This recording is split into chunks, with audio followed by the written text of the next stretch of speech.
গত 18ই জুলাই 2026 খ্রিস্টাব্দ আনুমানিক রাত 11:30 ঘটিকায় আমাদের কালকিনি থানায় একটি সংবাদ আসে। আম, একজন স্বামী, তার নাম হচ্ছে সুলতান সর্দার, তিনি তার স্ত্রীকে গলা কেটে জবাই করে হত্যা করে। তো এই সংবাদের ভিত্তিতে তাৎক্ষণিক আমাদের কালকিনি থানা থেকে পুলিশের একটি টিম সেখানে যায় এবং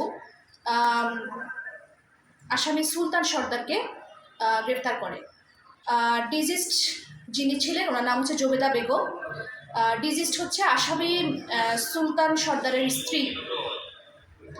দীর্ঘদিন যাবৎ তাদের মধ্যে একটি পারিবারিক কলহ বিদ্যমান। জানা গেছে, তদন্তে জানা গেছে ডিজিস্ট জবেদা বেগম এবং সুলতান সর্দার তারা নিঃসন্তান। তাদের দীর্ঘদিন ধরে তাদের কোনো সন্তান হয় না, এ নিয়ে তাদের পারিবারিক কলহ বিদ্যমান।